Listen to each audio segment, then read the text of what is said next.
Welcome to the Embassy of Mike Graham. I'm Mike Graham, and this is my week's Heaven and Hell. Knife horror. What a terrible thing that happened this week in Croydon, of all places, which it turns out is the knife crime capital of Britain. A young woman who's called Eliane Andam was murdered as she was on her way to school. She's aged 15. She was wearing a school uniform and she got into a row with somebody who might have been her ex-boyfriend. Something happened on a bus and suddenly he got very annoyed. He brought some flowers and he brought a love letter to give to one of her friends. It didn't go well. He was rejected in some way and he produced a zombie knife, which was about the same size as a machete.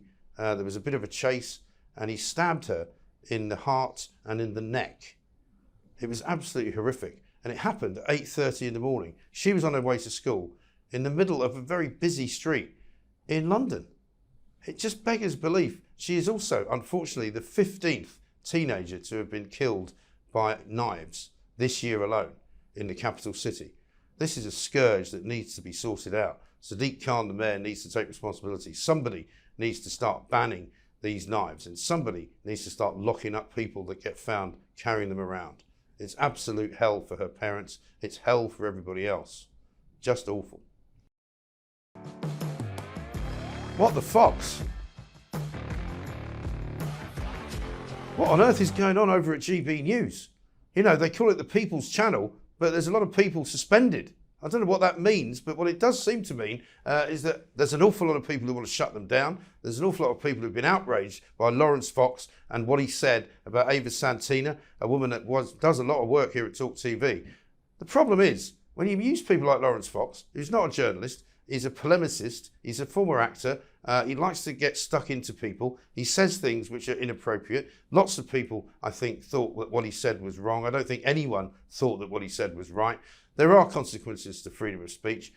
He's been suspended. Dan Wootton has now been suspended because it turns out that he didn't correct anything that Laurence Fox said. And the whole station now seems to be in freefall.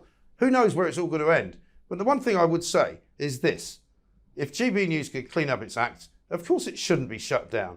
The more voices that we have in this country in the media, the better.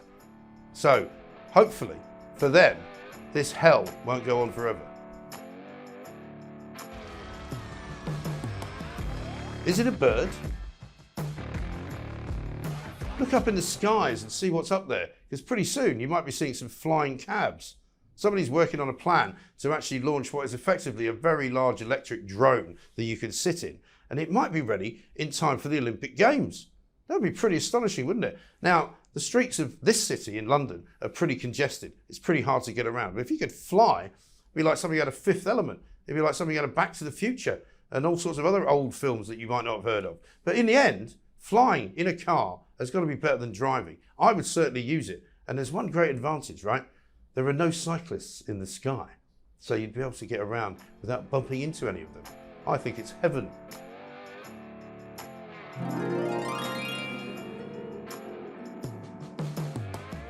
Beast of the White House.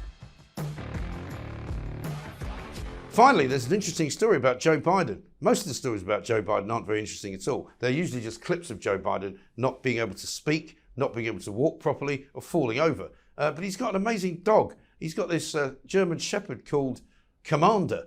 The problem with Commander is that he's a bit of a beast himself. He likes biting people. Commander has now bitten 11 different people that work for Joe Biden, many of them Secret Service agents.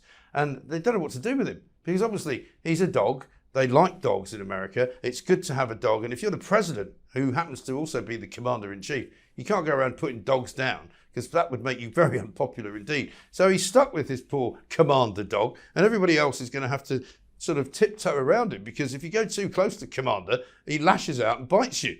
Shocking state of affairs. But if Biden can't even control his own dog, what chance do the rest of us have? I'd say it's hell. Last orders. Imagine being in a pub, going up to the bar and asking for a drink and somebody saying, "You sure you don't want to make that a double?" Well, that's what used to happen, but apparently they don't want to do that anymore because they don't want you to have a double. They want you to have a single. They don't want you to drink too much. I mean, what has the world come to where you walk into a bar and they want to discourage you from having a drink?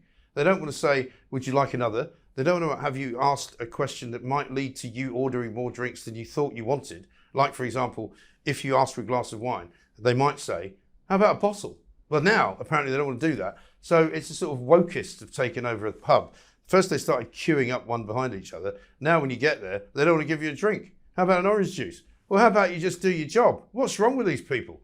I would say the whole point of going into a bar is to be able to get what you've asked for. And if somebody encourages you to have something else, then they should be allowed to, shouldn't they? I'd say it's hell. So that was my heaven and hell for this week.